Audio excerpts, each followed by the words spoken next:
Right, and welcome back to The Light, powered by AtlanticCityFocus.com.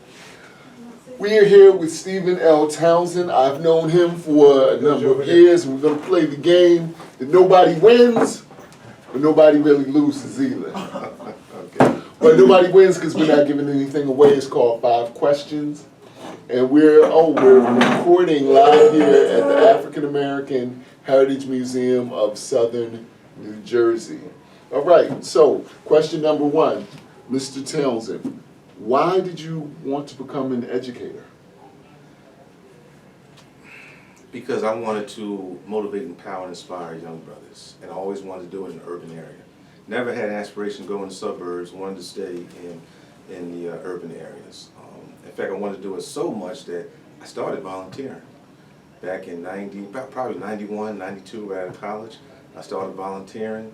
And then I got in, I enjoyed it, and then I started substituting, and then got my certificate and became a teacher. Why did you want to become an administrator? Because I noticed that the students needed someone that can demand discipline, raise the expectation level, and demand a high level of achievement. And from what I was seeing, that just wasn't happening. Even today, it's all willy-nilly, do what you want. People have lessened their expectations. We need to raise our expectation level. The kids will rise to our expectation level, and if we lower it, you know, no way the kids should be running the building. You know, and I was like a Joe Clark type administrator, very disciplined, maintained order, prepared them for life, because I understood the world that they were getting ready to go out into. You know, I always explained to them that this is a racist world, this world was not created for you, and you need to be prepared for it, and that's the way I administer. Tell me somebody who inspired you as a kid, as a youth. As a youth, my dad. That was simple, my dad. Hard-working individual, took care of 3 kids by himself. Him and my mom separated, got divorced. My mom moved out to California, so it was just the 3 of us. You know, so did it on his own. You know, but also there was a family, because back then, the family we were close together. You know, I lived in one town, Manchester. My family I had family in Lakewood, I had family in Towns River, which is 83 off the Parkway. Now family is just spread out. You know, I got family in Maryland, Florida, here, there, you know, so it's tough. But back then when I was growing up in the 70s, man, we lived in the same neighborhood. My aunt lived down here, my other aunt lived over here, so it was a family unit. My family unit is small and it was pretty strong. And they were church-going people. Okay. Well, on question number 4, when did you first read the autobiography of Malcolm X? In college. Sure. In college. That's when I started learning just African history, period. I remember I sat in the United States to, might have been like 1860 to the present, and they just kept talking about all this white European history. And I just sat there and I said, I know there's something that my people did.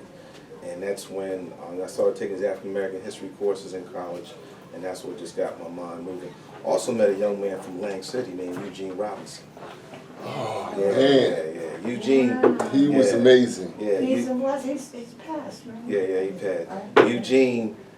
Eugene brought, I remember he brought 5 of us to a place in Lang City. He said, I'm going to take the 5 of y'all because we seem more inclined to learn about African history. Brought us somewhere in Lang City and just poured into us. You know, so Eugene was my man as well coming into college. Yeah. I'm glad you brought him up. If I knew you knew Eugene Robinson, I would have asked you about him. Oh, man. Question number 5. Give us a rapper or MC or artist or act that kids should check out today, that they may actually like or listen to.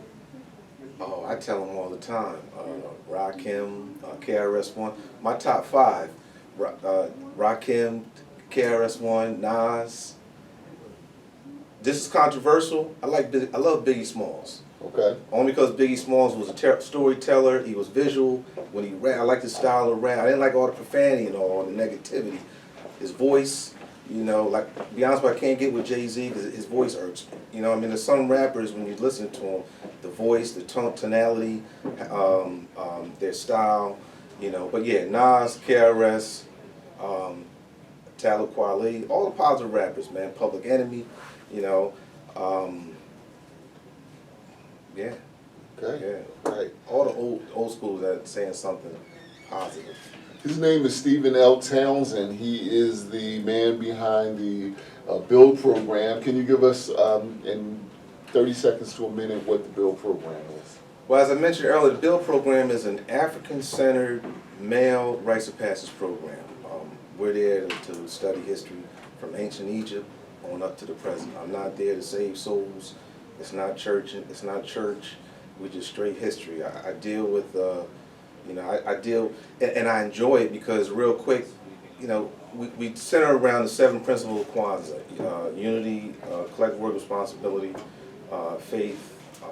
You know, I mean, I can go on and on, but it's just studying history. Something we got to remove the historical amnesia that we have, because obviously they trying to take us back.